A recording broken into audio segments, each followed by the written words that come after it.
Why, hello everybody. My name's Kat, and I'd like to welcome you to my tiny kitchen. For those of you who have seen me for the first episode, thank you for coming along again and joining my family. For those of you who are new, welcome. I'm glad to have you here. Today we are doing a really peculiar recipe. When I first brought it up to Mike, he turned his nose up at it until he actually ate it. So tonight we're going to make green tomato soup. And along with the green tomato soup, we're going to do a grilled cheese sandwich with a twist. This is one of my friend Scott's favorite recipes for grilled cheese, and I think you're going to like it too. So thank you again for joining.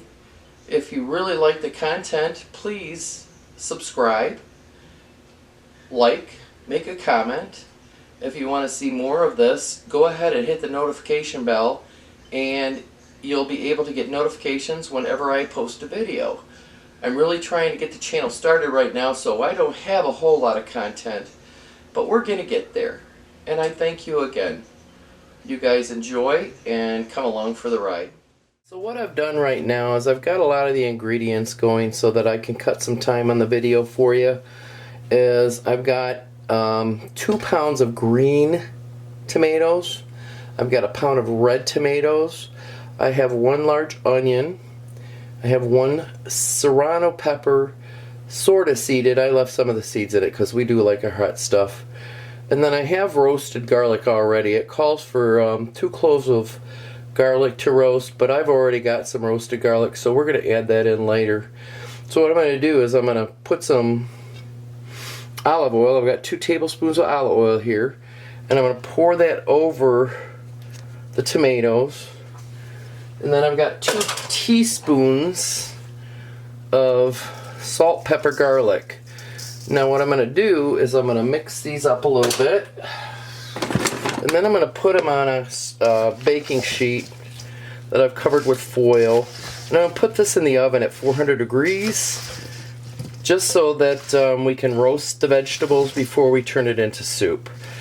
I've got the oven set at 400 at convection roast. Now the actual original recipe called for 30 minutes, but when I use convection roast, it only takes about 20 minutes. And again, with your oven, your stovetops, it's gonna vary in temperature. So it may take longer for you, it may take less time for you. It just really depends on your oven. So now that I've got everything mixed up, I'm going to put it on my cookie sheet here. And I'm going to spread this out so that we get a little more even baking. There's a lot on here, so you got a lot of ingredients, but it's going to be fine. We're going to throw this in the oven now. And then tonight, instead of the ham that they called for, I had some leftover bacon from my last recipe. So I'm actually going to use the bacon as a meat in this dish. If you're not a meat eater or you are vegan, you can omit the bacon or the ham. And if you don't like the stock, because this is going to have some beef stock in it, you can use vegetable stock instead. It's not going to hurt the recipe. It is really good.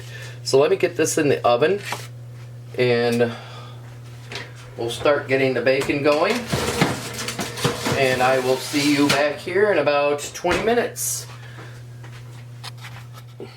So I've got my bacon fried, and I fried it crispy. I still haven't decided yet whether I'm going to chunk it up or not, but there's the bacon. It's all fried. I didn't bring you along for that journey because I figured watching bacon fry was like watching water boil, and I didn't think you all would want to see that. So we've got our vegetables roasted. They are all roasted and nice and yummy and a little charred. So now what I got to do is put them in my food processor. Now if you don't have a food processor, you could actually use a blender You just need to make sure that you have your little pusher going so that you can get everything in there. You know, I'm slowly putting all of this in here because I don't want it to end up on the floor. I have quite a bit of vegetables. I don't know if I'm gonna need to do this twice or not. Do 2 different batches or not. Let's see if we can get this all in here. Once we're in, we're gonna blend it to puree it, and then we're gonna put it in our trusty Dutch oven. Oh, this might be a lot. We are gonna be pushing it, so this is gonna be a little messy, folks. So stick around. Got it all in there. I still have to add my garlic. Like I said, I actually have roasted garlic already, and it's about a tablespoon of roasted garlic, and I'm gonna put that in. And now I'm gonna turn on my put the lid on, turn on my food processor, and get this all pureed. It's going to be a little noisy. We may have to throw some music in there for you again, just so you don't have to hear all the noise.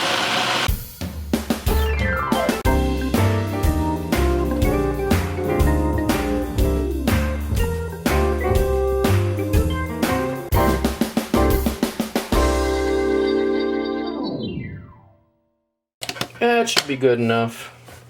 So, give me a minute here and I'll move you over. Oops. Accidents will happen. Let me move you over here to the pan so you can see what I'm going to do. As you know, I got my trusty old pan out. My 67-year-old pan out. Mike and I talked about it, and because it was my mom's wedding gift, we decided we're going to call her Maggie. So I got Maggie out, and now I'm going to add the pureed tomatoes into the pan, the Dutch oven, into Maggie. And now that we've got that done, we are going to add, we're going to turn the heat on to about medium, and I'm going to add 4 cups of beef stock. Mike's not a fan of chicken, so we're going to try it tonight with beef stock. Once we get that in, we're going to let it simmer for a while, let it finish, and then I will add the bacon. I haven't decided yet. The bacon's still kind of chunky because the recipe I used it in the other night for the beans was chunky. I may break it down a little bit with a knife just to get it going, but this is what the soup's going to look like. Now that I've got that in, though, I do want to taste it and see if it might need anything else. I don't think it will. No, perfect. Perfect. May need a little salt, pepper, garlic, but other than that, it's good. So let me get a lid on this, get it simmering, and then once it's ready to go, we'll start the grilled cheese sandwiches, and I think you're really going to love them. I mean, I just stumbled upon this myself and really didn't think it was going to work, but it turned out really, really good. So when we get done simmering, we'll be back and we'll start the grilled cheese for you. So I've had the soup simmering for about 30 minutes. I wanted to get all the bits and pieces all nice and cooked and heated through. And at this point, I'm going to go ahead, I'm going to add my bacon. I did break it up a little bit. I didn't break it up a lot because once I got it fried, the chunks were pretty good size. So I'm going to add the bacon, and I'm going to let this simmer for a few more minutes because I want the bacon flavor to get in there, and then I want to be able to test it to see if I need any more seasoning.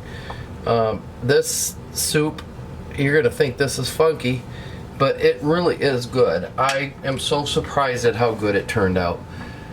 Now that we've got the soup the bacon in the soup, I'm going to move you back and we're going to actually start our grilled cheese sandwiches. You'll be very surprised. This is something that I do on the quick. I don't do this a lot because, like I said, I'm a scratch person. So we're going to get the burner going to about 9 right now. High temperature. I want the pan to be hot before I add my cheese. And tonight with our grilled cheese, we're going to be doing pepper jack and extra sharp cheddar cheese. We love cheese in this family, and sharper the better, spicier the better. So let's get the pan hot, and once we get it hot enough, I will put my bread in. And what I do, in case you're wondering, on this amazing thing, is I use frozen garlic Texas toast from the freezer section. It's just like a time saver, but it gives the sandwich so much flavor that it's amazing. So today, even though they're not a sponsor, I'm using New York Texas toast with real garlic. Now, if you accidentally buy the stuff with cheese in it, that's fine. It still will grill. It just doesn't grill. You have to adjust your heat for the cheese because the cheese will burn before the bread actually gets ready to grill. So the pan's feeling pretty good right now.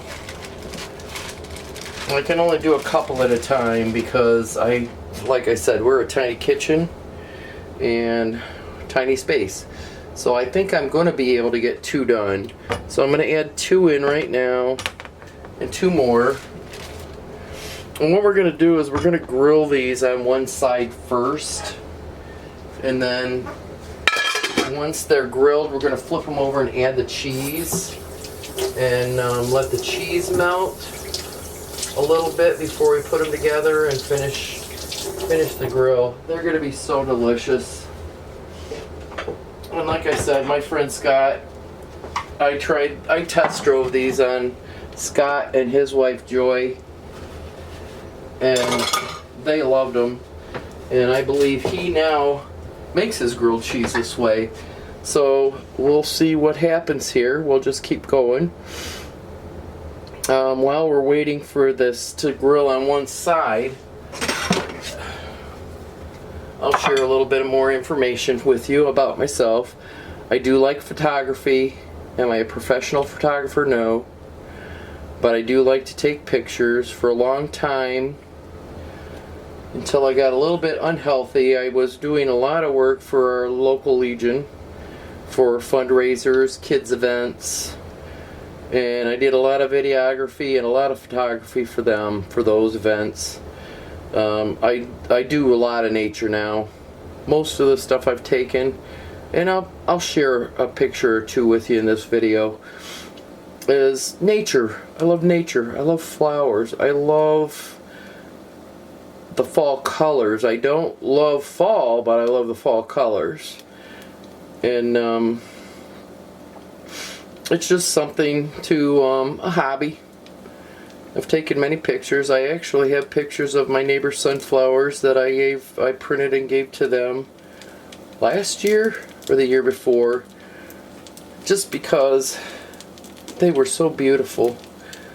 I'm going to turn this down a little bit because I don't really want it to burn. I want it to brown and grill. So, and it is starting to get a little sizzly, so I don't think it's ready, but I'm still going to check to see how we're doing. Nope, not close. So we may end up throwing some music in here to occupy your time while I'm doing this. As you can see, there's some heat coming off the burner. I may have to turn these because this pan's really big for the burner, and they just don't seem to want to heat thoroughly either. So let's see what we got going on here. We'll wait a few minutes. A couple other things. I love gardening. Because of our age and our health, we ended up with 3 raised beds in our backyard. so we can raise our own peppers and our own tomatoes and our own beans, and I have an herb garden. And I love summer because I can use my herbs all the time in the summer. It's so much fun. There's nothing better than going out to your backyard, cutting what you need to throw into a dish, and being able to grind it up, chop it up, throw it in, and make it taste so good.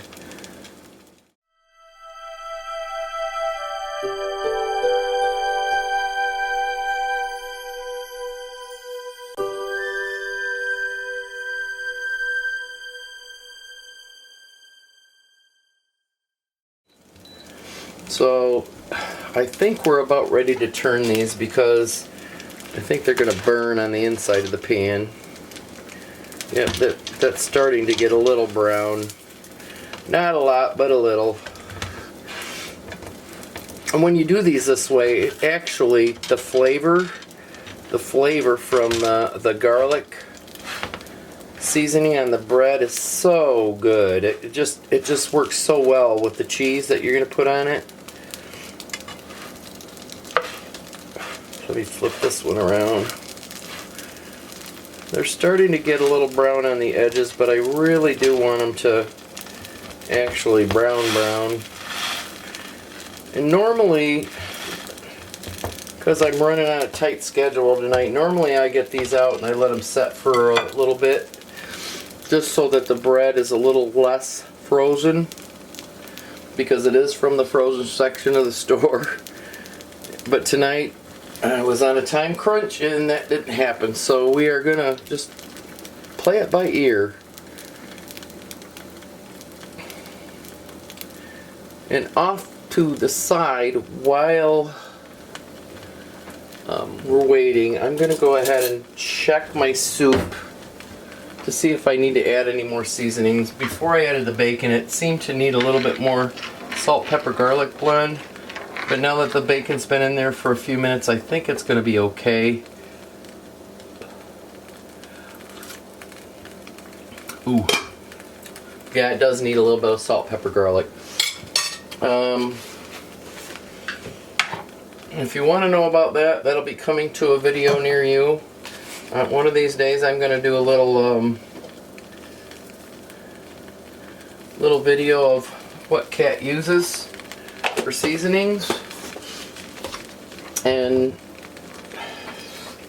see if we can't get you to make your own and have it in your cupboard or your pantry to use when you're cooking. So we've got that done. Let's check the bread again. Oh yeah, it's sizzling really good now. Okay, I got the edges brown, and that is starting to cook. It's not grilling like I would like it to. That one is. But we're going to flip it. My pan keeps flipping around. Sorry guys. A lot of my pans are not conducive to the stovetop, so they're going to spin and whirl and twirl. So now that we've got them flipped, we're going to go ahead and add our cheese. So to each one of these I'm going to add a slice of sharp cheddar and a slice of hot pepper jack cheese. And what happens when you do it this way and you flip them over, the heat from the bread actually does help melt the cheese. So we're going to do that to this one also. And now we're going to let it just kind of sit and melt.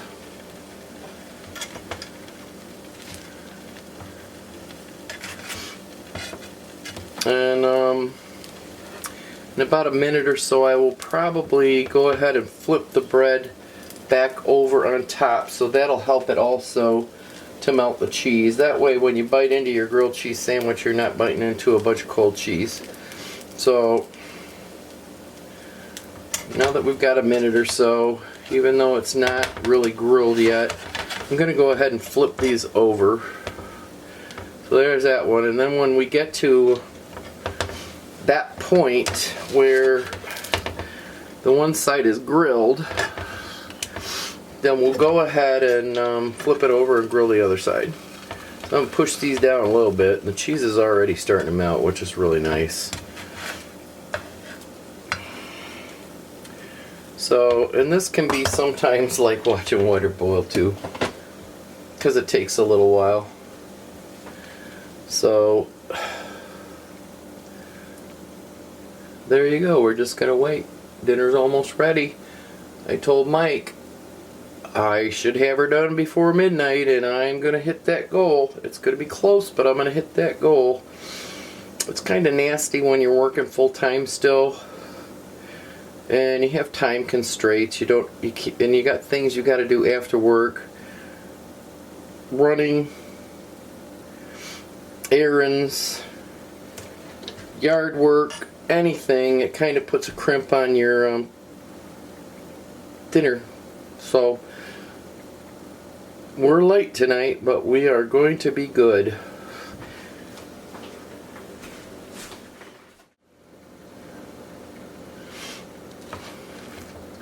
So now that we've finished watching our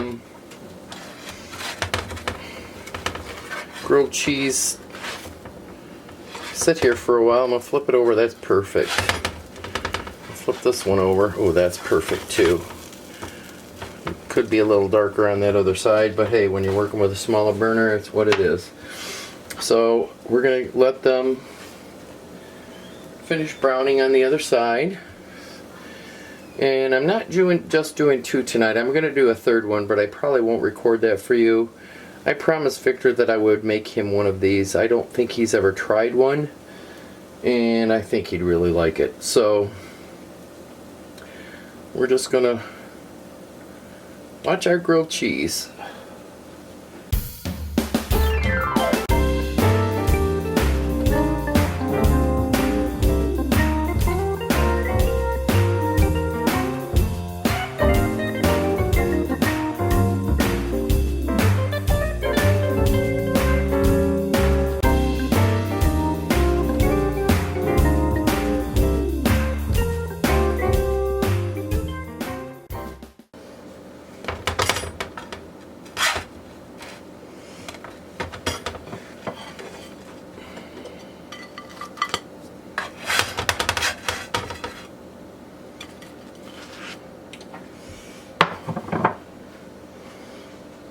So now that our grilled cheese is done, all we got left to do is plate up and eat. And I normally don't show you the pictures of me plating up. I'll show you a picture of the meal after it's done, and we'll call it a day. Thank you so much for joining me, and I hope you do like what you see. I know this was a funky meal tonight, and a lot of people are going to turn their nose up at it, especially the green tomato soup, but it really is good. The grilled cheese, gotta try it. It is excellent. If you like what you see, please, please, please hit the like button. If you want to see more, hit the subscribe button. Go out to YouTube, hit the subscribe button and subscribe. Hit the notification bell, and you will get notifications from me every time I post a video.